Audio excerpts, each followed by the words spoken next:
When your face is your primary product, a micro-expression is a high-stakes corporate asset. In the modern digital economy, every smile, frown, or blank stare is weaponized for algorithmic dominance. Nowhere is this dynamic tested more aggressively than in the global K-pop industry. It is the ultimate testing ground for extreme image curation on a massive scale. Agencies spend years meticulously engineering how an idol behaves on stage.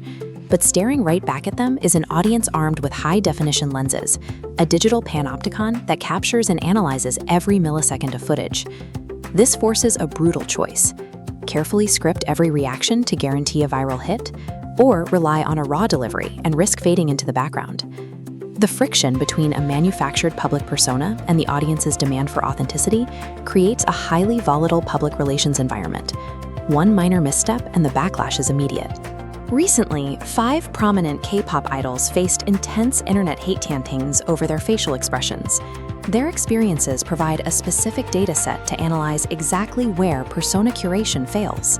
To understand the pattern, we can map out what actually happened. We'll track the specific idol, the stage action they performed, and the negative label assigned to them by digital audiences. First, we have IV's Wonyoung and ILLIT's Mocha. Their actions centered on exaggerated cuteness and highly practiced expressions. The internet's verdict: fake and unnatural. Then there's Twice's Mina. Her stage action was the exact opposite: minimized expressions and a stoic presence. The audience labeled her lazy. Finally, IV's Licio and NMIXX's Silyoon. Licio was accused of emulating Wonyoung's style, while Silyoon relied heavily on a repetitive signature smirk. Netizens quickly branded both as unoriginal and forced. Look at the spread of outcomes: overperforming, underperforming, or borrowing a proven formula. All 3 approaches led to severe reputational damage. Standard public relations playbooks break down when the audience is actively looking for reasons to be angry. To understand the return on investment for image control, we can measure it against the risk of public hate. On this chart, our vertical axis tracks the risk of netizen backlash, and the horizontal axis tracks the level of persona curation. The top right quadrant is the hyper-curated zone. Expressions here are meticulously practiced and overtly dramatic, specifically designed for maximum algorithmic reach. Wonyoung operates squarely in this space. She secures massive viral numbers, but she constantly battles claims that her on-camera persona feels artificial. Mocha followed a similar trajectory. Her highly manufactured expressions successfully captured attention, but immediately triggered a wave of backlash for feeling fabricated. We plot both Wonyoung and Mocha high on the curation axis and equally high on the risk axis. This strategy forces a specific trade-off. You guarantee your position as a visual focal point and drive up engagement metrics. In exchange, you have to possess the immense psychological resilience needed to endure constant criticism. Hypercuration is a high-visibility, high-friction strategy. It sacrifices the illusion of raw humanity to achieve absolute brand recognition.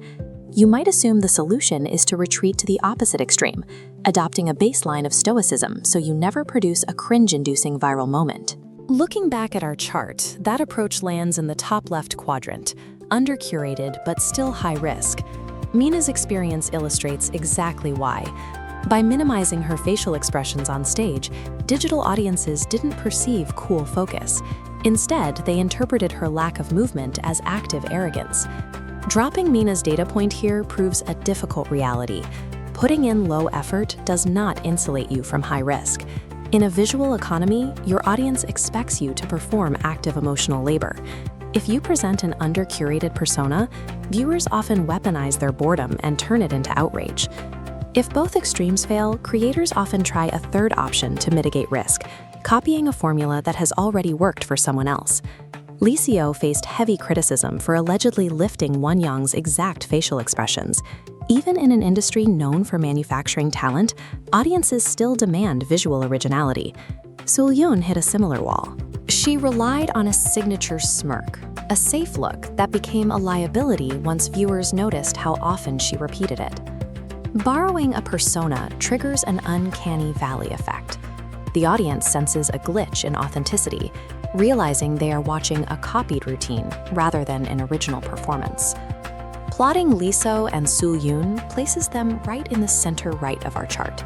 They hit high backlash for moderate, unoriginal curation.